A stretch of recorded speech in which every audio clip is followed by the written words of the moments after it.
अगर आपने channel subscribe नहीं किया तो कर लें, शुक्रिया। आइए कहानी शुरू करते हैं। पुराना नगर गांव की सुबहें कुंजी की ठंडी हवा से होती हैं। राजीव की जमीन उस पीपल के काबू में थी जिसे उसने बचपन में अपने वालिद के हजूर देखा था। हर सुबह वो उस दरख्त के नीचे बैठकर खेत के नक्शे बनाता। उसने धीरे धीरे सारे खेत के इनायतें नोट कर रखी थीं। सिंधिया सुबह सवेरे गांव के स्कूल में स्कूल टीचर बनती। शाम को घर वापस आकर राजीव और बच्चों के साथ खेती के मौसमों पर तबादला ख्याल करती। अनवराग और आरुंद वालिद के साथ खेतों में पैदल घूमते, फसलों का हाल सुनते और नई किताबों में कुदरत के रंग तलाश करते। गांव के रईस वकारनत जब कुदरती बारिशों से फसल ना उभरा, उसने देखा कि राजीव की फसलें बढ़ रही हैं। वो चाहता था कि पूरा गांव उसकी छतरी में रहे। इस बार उसे राजीव की आजादी रास नहीं आई। पहली बार वकारनत ने छोटी धमकी दी, ये खेत मेरे नाम हो जाएं, वरना हालात बदल जाएंगे।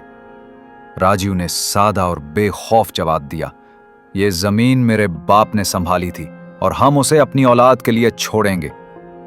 उन दिनों यानी बादलों के बाद सलामी नहीं हुई। वकारनत ने कारकुनों को वाद दिया कि प्लीज वो सारे खेत की कटाई रोके, कुछ बीमारियां फसलों में दें, फसल बोझल हो गई। मगर राजीव ने रुकने से इनकार किया। सिंधिया ने अदालती कागजात तैयार किए। इल्म से बढ़कर इंसाफ पे यकीन रखते हुए वो रात दिन मेहनत करती, गांव वालों को समझाती ये ना सिर्फ राजीव का मसला है, गांव का मुस्तकबिल है। अनवराग शहर गया और शहर में वो पहले मुबाहिसे और किताबें पढ़ी जिनमें कहा गया था सच की फतह वक्त लेती है मगर हमेशा फतह होती है। परिया से उसकी मुलाकात तब हुई जब वो एक मुफ्त क्लिनिक में रजाकार थी। वहां उसने जाने अनजाने में हुक्म दिया था, अगर मैं सबकी मदद नहीं कर सकती तो एक भी तो कर सकती। आनरक और परिया की मुलाकात किसी फिल्म की तरह ना थी, बल्कि एक हकीकत की नवीद थी। परिया ने आनरक को उसकी खुद पर यकीन दिलाया कि जमीन और मोहब्बत दोनों ताकतवर हैं। परिया की वालदैन को जब पता चला तो उन्होंने शादी का वादा कहा, लेकिन उन्हें राजीव के हालात पसंद ना आए। परिया सख्त मौक़िफ़ पर रही। उसने कहा, अगर सच महज ताकत से नहीं माना जाएगा तो जिंदगी का क्या फायदा। अदालत का रास्ता तकता था। सालों की तहरीरें, दस्तावेजात और बाज गवाहों की गवाही ने विक्रानत को कानूनी तौर पर कमजोर कर दिया था। मगर विक्रानत ने ताकत के साथ हुआ का रुख बदल देने की फिर कोशिश की। फिर एक रात वो चौर दरवाजे से आया और पीपल का दरख्त काट गया। राजीव ने दर्द की शिद्दत से आंसू छुपाए।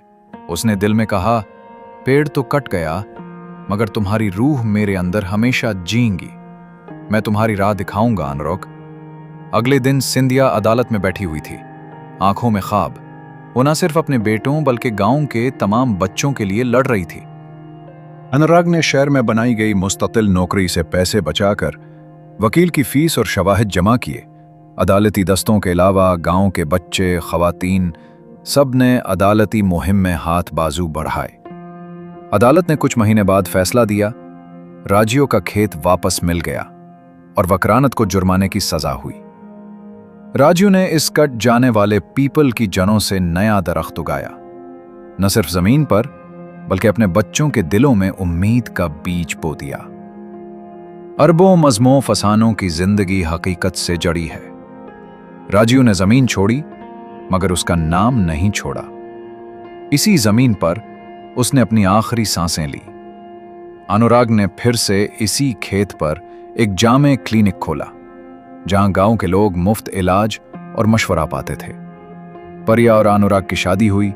सिंधिया ने गांव का एक छोटा स्कूल शुरू किया और आरुंद हुनरमंदी और शायरी के साथ नया प्लेटफॉर्म बना रहा था। और वो नया पीपल नीले आसमान की जानिब बढ़ता हुआ।